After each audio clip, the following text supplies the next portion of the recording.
সুপ্রিয় দর্শক, আসসালামু আলাইকুম।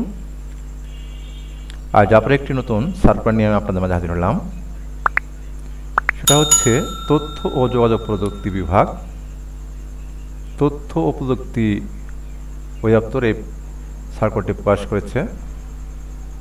দেখেন, গত 14 আগস্ট 2025 তারিখে এই সার্কুলারটি প্রকাশ হয়েছে। পদের নাম অফিস সহায়ক, গ্রেড 20, পদ সংখ্যা 497টি। শিক্ষা যোগ্যতা বলা হচ্ছে কোনো স্বীকৃতি বোর্ড হইতে মাধ্যমিক স্কুল সার্টিফিকেট বা সমমান পরীক্ষায় উত্তীর্ণ সহ সংশ্লিষ্ট কাজে অভিজ্ঞতা। সকল জেলার প্রার্থীগণ আবেদন করতে পারবেন। দেখেন, সকল জেলা। এখানে বয়সের কথা বলা হচ্ছে 18/8/2025 তারিখে প্রার্থীর বয়স অবশ্যই 18 থেকে 32-এর মধ্যে হতে হবে।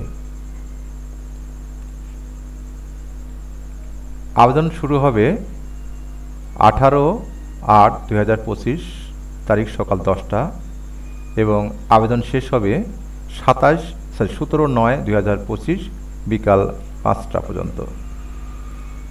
আগ্রহী প্রার্থীদেরকে এই যে ওয়েবসাইট http://doict.teletalk.com.bd এই ওয়েবসাইটে প্রবেশ করে আবেদনপত্রটি পূর্ণ করতে হবে। আবেদন করার সময় অবশ্যই প্রার্থীকে 300x300 পিক্সেল ছবি লাগবে এবং 300x80 পিক্সেল স্বাক্ষর সম্মিলিত আপনার ডকুমেন্ট সাথে থাকতে হবে। প্রথমেই এই সাইজটা মেপে নিয়ে আবেদন কাজ শুরু করতে হবে। তারপরে যথারীতি ওয়েবসাইট ঢুকে আপনার নাম, ঠিকানা, অন্যান্য তথ্য পূরণ করে আবেদন সম্পন্ন করতে হবে। এই পদের জন্য আবেদন ফি 50 টাকা এবং সার্ভিস চার্জ 6 টাকা, মোট 56 টাকা। আবেদন করার 72 ঘন্টার মধ্যে পেমেন্ট করতে হবে। পেমেন্ট করার জন্য আপনার যে মোবাইলের টেলিটক সিম রয়েছে সেই মোবাইলের মেসেজ অপশানে গিয়ে আপনাকে লিখতে হবে DOICT। তারপরে আপনার আবেদন করার পরে দেখবেন যে একেবারে আবেদনপত্রের উপরে অথবা নিচে ইউজার আইডি পাওয়া যাবে। সেই ইউজার আইডি লিখতে হবে।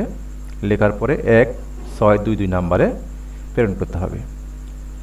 প্রথম SMS প্রেরণ করার পরেই আপনার ফিরতি SMS দিবে। সেখানে একটা পিন নম্বর থাকবে।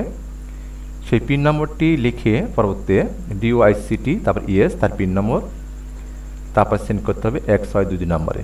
তাহলে আপনার আবেদন ফিটি জমা হয়ে যাবে এবং আপনার আবেদনটি গণ্য হয়ে যাবে। এখন আমরা দেখব আসলে কীভাবে আপনি আবেদনটি করবেন। চলুন আমরা ওয়েবসাইটে প্রবেশ করি। এর জন্য প্রথমেই আপনাকে কি করতে হবে, ওই যে বললাম আপনার একটু যে কোনো ব্রাউজারে গিয়ে লিখতে হবে doict.teletalk.com এই ঠিকানা প্রবেশ করবেন। প্রবেশ করার পরেই এই যে প্রথম যে বারটি পাবেন সেখানে ক্লিক করবেন। আমি এখানে ক্লিক করলাম, আপনারা ক্লিক করবেন। দেখেন, সময় নিচ্ছে একটু। হ্যাঁ, চলে এসছে। তারপরে দেখেন এই যে অ্যাপ্লিক্যান্ট ফর্ম, উপরেরটা না, এই নিচেরটায় এখানে ক্লিক করবেন। ক্লিক করার পরেই এই যে অফিস সাপোর্ট স্টাফ অর্থাৎ অফিস সহায়ক, এই গোল চিহ্ন এখানে আছে, এখানে এটা টিক দিবেন। টিক দেওয়ার পরে নেক্সট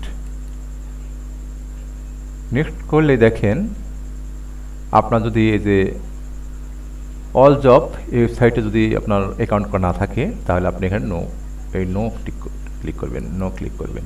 তারপর নেক্সট। তারপরে আপনাকে ফর্মে নিয়ে যাবে। এই দেখেন আপনাকে ফর্ম নিয়ে গেল। একে অ্যাপ্লিক্যান্ট নেম ইংরেজিতে লিখবেন, তারপরে বাংলায় লিখবেন ফাদার নেম, মাদার বাংলায় একবার ইংরেজিতে, তারপর মায়ের নাম একবার ইংরেজিতে একবার বাংলায়, তারপর আবার ডেট অফ বার্থ লিখবেন, তারপরে রিলিজিয়ন অর্থাৎ ধর্ম কি লিখবেন, জেন্ডার মেল না ফিমেল দেখেন যেটা সেটা আপনার দিয়ে দেবেন। তারপর দেখেন ন্যাশনাল আইডি, আপনার ন্যাশনাল আইডি থাকলে ইয়েস আর না থাকলে নো করে দেবেন।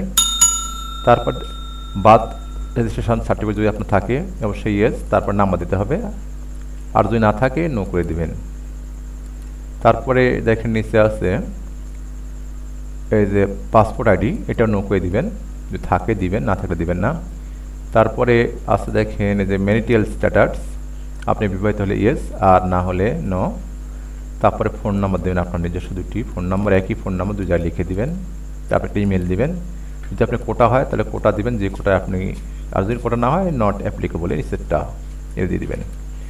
তারপরে আপনার যদি চাকরি করে থাকেন তা দিবেন, চাকরি না থাকলে নট অ্যাপ্লিকেবল এটা দিয়ে দিবেন। পরবর্তীতে আপনাকে ওই যে কেয়ার অফ আপনার আব্বার নাম দিয়ে দিবেন, তারপরে আপনার গ্রামের ঠিকানা দিবেন, তারপর ডিস্ট্রিক্ট, উপজেলা, এখানে ক্লিক করলে আপনার ডিস্ট্রিক্ট আছে যেটা আপনার হয় সেটা দিয়ে দিবেন। তারপরে উপজেলা আছে, উপজেলা দিয়ে দিবেন, পোস্ট অফিস, পোস্ট কোড। এই লেখার পর যদি আপনার ঠিকানা একই হয়, এই যে এখানে সেম ঠিকানায় ক্লিক করে দিবেন। নিচে আসলে দেখতে পাবেন আপনি যে আপনার এডুকেশন কোয়ালিফিকেশন চাওয়া হচ্ছে। এই যে এখানে আপনি এসএসসি দিবেন, তারপর রোল নম্বর দিবেন, যদি এসএসসি না হয় মাদ্রাসা হয় তাহলে মাদ্রাসা দিবেন, ভোকেশনাল দিবেন, কোথায় রোল নম্বর দিবেন, তারপরে গ্রুপ, যে গ্রুপের সদস্য আপনি সেটা ক্লিক করবেন, বোর্ড দেওয়ার পরে আপনার রেজাল্ট দিবেন, আপনি এখানে লিখে দেখেন আপনার যেটা রেজাল্ট সেটা দিয়ে দিবেন, কোন সালে পাস করেছেন সেই সালটা ক্লিক করে দিবেন। আপনার যদি এসএসসি বাদে আরও অনেক সার্টিফিকেট থাকে তাহলে আপনি ক্লিক করে পরবর্তী সার্টিফিকেট অ্যাড করতে পারেন। এগুলো হয়ে যাওয়ার পরে দেখেন এখানে আসবেন, আপনি ডু ইউ হ্যাভ এক্সপিরিয়েন্স যদি আপনার থাকে তাহলে ইয়েস করে দেবেন, অবশ্যই ইয়েস করে দেবেন। তারপরে কোথায় কাজ করেছেন এ দিয়ে দিবেন। এই যে তারপরে ক্যাপচা আছে, ক্যাপচাটা আপনারা এখানে লিখবেন, লেখার পরেই আপনার নেক্সট এখানে ক্লিক করবেন। এটা এখানে ক্লিক করার পরে নেক্সট বাটনে ক্লিক করবেন। এই নেক্সট বাটনে ক্লিক করলেই আপনাকে একটি পূর্ণাঙ্গ যে আপনি তথ্য পূরণ করেন সে দেখাবে। দেখানোর পরে আপনি ওইখানে দেখবেন নিচে আসবেন ফটো অপশান, ফটো এবং আপনার স্বাক্ষর অ্যাড করে দিবেন। অ্যাড করে দিলেই তারপরে আপনি সাবমিট বাটনে ক্লিক করবেন, তাহলে আপনার আবেদনটি সাবমিট হয়ে যাবে এবং আপনাকে একটি অ্যাপ্লিক্যান্ট কপি দেওয়া হবে, যেটা আপনি অবশ্যই কালার প্রিন্টারে প্রিন্ট করে নেবেন। প্রিন্ট করে নেওয়ার পরে আপনার যথারীতি যেভাবে বললাম পেমেন্ট করার অপশান, পেমেন্ট করে দিবেন। পেমেন্ট করে দিলেই আপনার আবেদনটি পুরোপুরি গণ্য হয়ে যাবে এবং তাদের ওয়েবসাইটে আবেদনটি গৃহীত হবে। তারপরে আপনি এই যে অ্যাডমিট কার্ড বের করতে পারবেন, আপনার যে কোনো সমস্যা হলে আপনি সেটা সমাধান করতে পারবেন। সুপ্রিয় দর্শক, এতটুকু ছিল এই ভিডিওটি।